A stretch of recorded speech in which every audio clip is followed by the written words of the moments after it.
Agora, utilizando régua, transferidor e calculadora, determine empiricamente o cosseno de 38. Tá? Então, agora a gente já sabe o que é cosseno, né? É aquela razão entre o cateto adjacente a esse ângulo de 38 dividido pela medida da hipotenusa. Claro que então tem que desenhar um triângulo retângulo. Tá? É basicamente o que a gente fez na questão anterior, só que trocando o ângulo, só para a gente agora, né, conhecer esse nome cosseno. Então, em vez de usar o ângulo de 27, né, da questão anterior, agora o ângulo de 38 graus. Então, eu vou usar a mesma construção que eu tinha antes, tá? Só que agora eu posso alterar aqui. Em vez do ângulo de 27 graus, vou pegar o ângulo de 38 graus. Pronto. Então, está aqui o ângulo de 38 graus. Preciso agora fechar um triângulo retângulo aí. Tá? Pronto. E aí, claro, aqui eu coloquei da mesma forma. Eu posso variar o tamanho desse triângulo, tá? Porque, né, o tamanho dele não vai fazer diferença. Tá? O importante são os ângulos. O ângulo de 90 graus e o ângulo de 38 graus. E aí eu vou ter que, mesma coisa que eu fiz no outro, medir os três lados. Quer dizer, os três não, eu preciso só de dois, né? Eu preciso, para o cosseno, então eu preciso saber quanto mede esse aqui, que é o cateto adjacente ao ângulo de 38, e a medida da hipotenusa. Então, no meu caso aqui, não sei se vai dar para ver aqui, né? Tem a legenda aqui dos pontos A, B e o AC.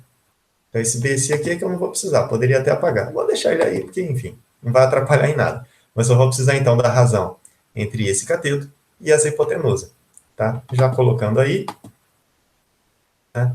E aí, de novo, se eu variar aqui o tamanho, ele já vai calculando aí para mim, quanto a medida dos três lados. E essa razão, então, agora dá 0,79. Tá? E não importa qual seja o tamanho do triângulo que eu pegar. Sempre que eu pegar aqui qualquer, pode ser pequenininho, tá? Pode ser enorme, gigantesco, até perder de vista. Tá? Essa razão vai se manter a mesma, sempre 0,79, porque todos esses triângulos que eu estou mostrando aqui são todos semelhantes, tá? Entre si. Então, a razão entre os lados vai estar sempre nessa proporção que a gente chama de cosseno de 38 graus, que é o 0,79. Agora, analisando essa figura aqui, será que a única razão constante possível é essa que a gente está calculando do cosseno? Ou seja, do cateto adjacente ao ângulo agudo, né, de 38, dividido pela hipotenusa? Vou até botar os nomes aqui, ó. Cateto adjacente ao ângulo de 38 graus. Aqui, hipotenusa.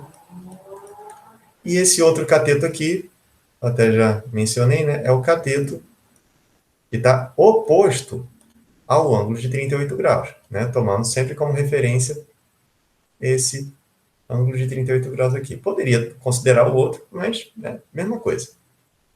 E aí, estou falando então que a razão entre esse lado aqui e esse lado aqui é sempre constante, que é esse 0,79. Muito bem. Mas será que é a única razão constante aí nesse triângulo? Tá? Na verdade, qualquer razão que eu pegar entre esses lados também vai dar um valor constante. Não que seja igual a 0,79. Tá?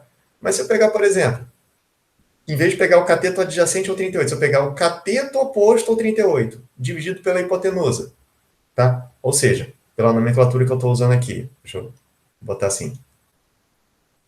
Cateto oposto ao 38 graus, dividido pela hipotenusa. Tá? Será que essa razão também vai ser constante? Para qualquer que seja o tamanho de triângulo preservando, ângulo reto e ângulo de 38 graus? E a resposta é sim. Tá? Pelo mesmo motivo. Qualquer triângulo de qualquer tamanho que eu pegar, preservando esses ângulos, vou formar uma família de triângulos semelhantes. Tá? E a razão entre lados homólogos sempre vai ser a mesma coisa. Tá? Então, também vai ser constante.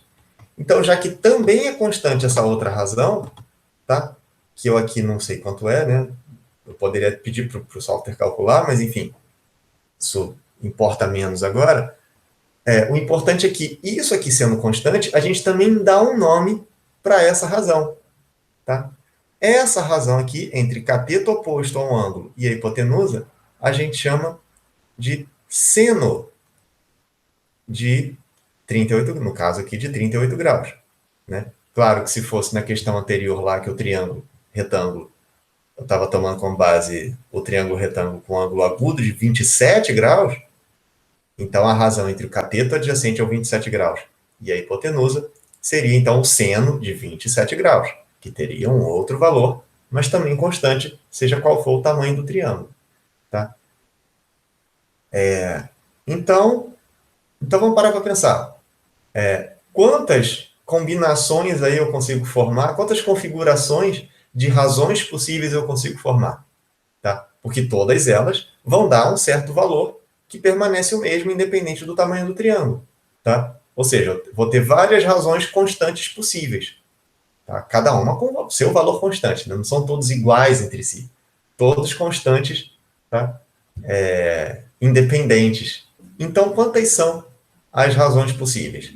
E aí, é meio que um problema de só eu saber organizar essas possibilidades. Então, deixa eu pegar uma figurinha menor aqui para a gente resumir tudo. Tá? Então, aqui eu tenho um triângulo retângulo com um certo ângulo agudo, que eu não vou particularizar, vou chamar de alfa. Tá? Esse alfa pode ser o 27 graus, pode ser o 38 graus, pode ser 42 graus, não importa. Tá? Vou tomar como referência esse ângulo agudo aqui. Tá? E aqui, eu vou chamar esse cateto aqui, eu vou simplificar a notação, tá? Aí depois eu dou os nomes completos para a coisa. Tá? Vou chamar esse cateto aqui de Azinho, esse outro cateto aqui de Bzinho, e a hipotenusa Czinho. Tá? E aí eu posso ter, então, a razão A sobre B, perdão, a primeira que eu fiz, A sobre C. Eu posso ter B sobre C, que foi a segunda que eu fiz. Que mais? Tá? Eu posso ter B sobre A. Tá? Deixa eu chegar um pouquinho aqui para o lado. E eu posso ter os inversos também, né? Eu posso ter C sobre A, C sobre B e A sobre B. Acabou, não consigo mais nenhuma. Tá? Então eu consigo formar 6 razões constantes aí, cada uma com seu valor particular. Não estou dizendo que essas 6 vão ser iguais, tá? Mas as 6 são constantes. E aí a gente dá nome para essas 6, tá? Essa A sobre C, aqui eu vou precisar de espaço. Essa A sobre C foi a primeira que a gente viu, que é, portanto, o cateto adjacente a esse ângulo alfa, dividido pela medida da hipotenusa. Tá? O B sobre C. Então, o B é o cateto oposto ao ângulo alfa, também dividido pela hipotenusa. E o B sobre A. O B é o cateto oposto ao ângulo alfa, e o A é o cateto adjacente ao ângulo alfa. Ok? E as outras 3 que eu coloquei aqui do lado. C sobre A. Bom, C é a hipotenusa. Tá? Então já vou colocar aqui. Hipotenusa. Aqui também, hipotenusa. Tá? O A é o cateto adjacente a alfa. Cateto adjacente a alfa. E o B é o cateto oposto a alfa. Tá? Então aqui, A, cateto adjacente a alfa, dividido por B, que é o cateto oposto a alfa. Bom, e aí vamos aos nomes. Esse primeiro a gente já viu, a razão entre cateto adjacente e hipotenusa se chama cosseno. Então aqui a gente tem o cosseno de alfa.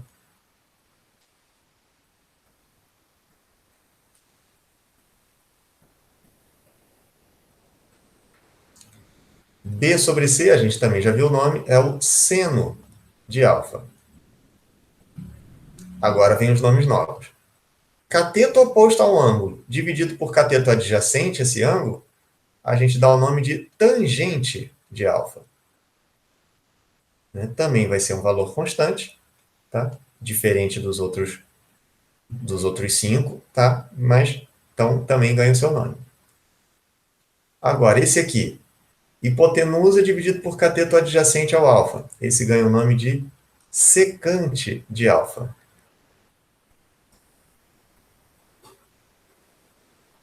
Esse aqui, hipotenusa dividido por cateto oposto ao alfa, ganha o nome de cossecante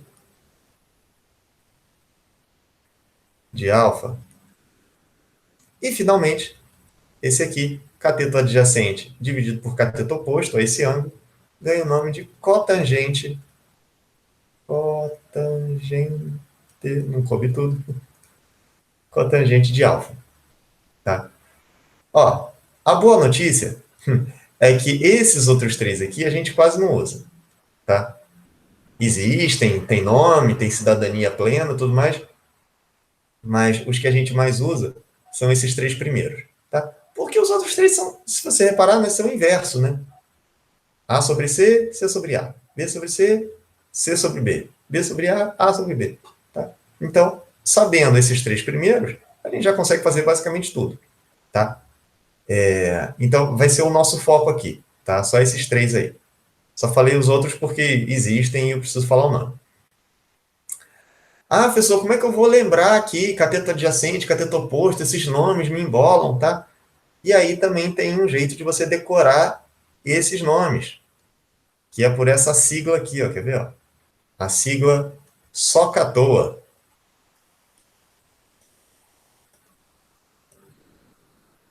SOCATOA. Deixa eu escrever de um outro jeito.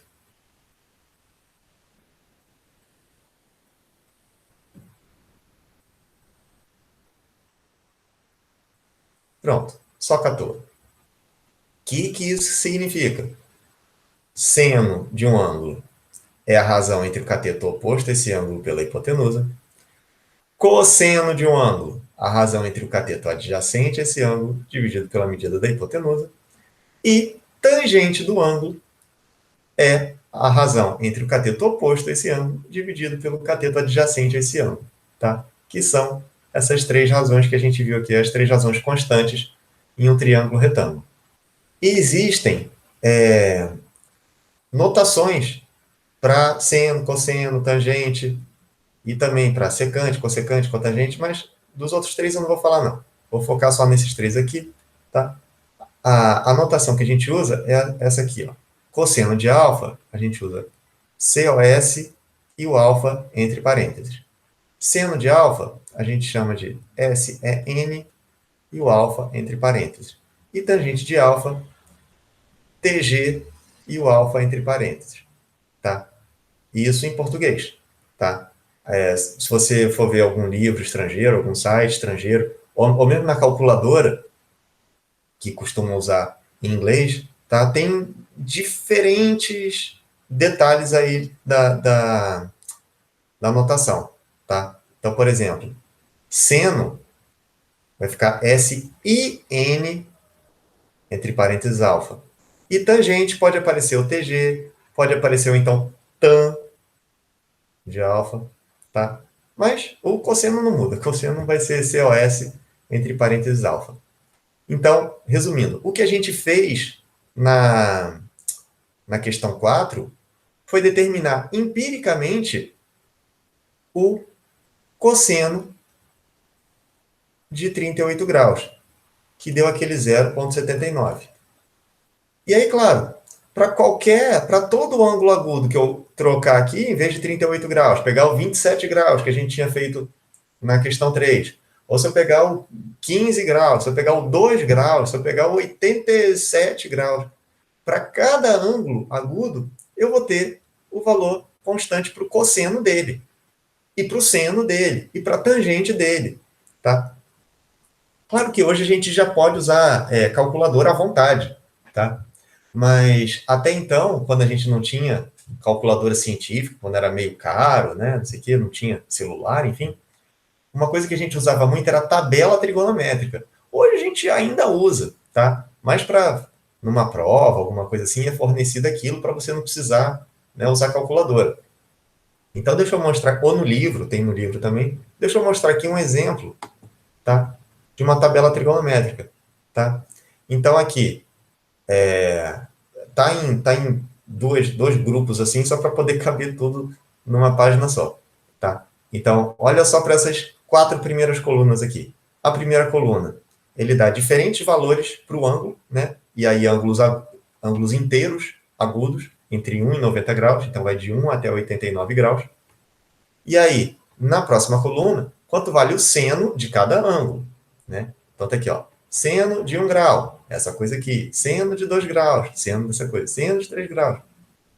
A mesma coisa para as outras duas colunas, o valor do cosseno de cada um desses ângulos e o valor da tangente de cada um desses ângulos, tá? A gente pode até verificar o que a gente acabou de fazer, tá? A gente fez do cosseno de 38.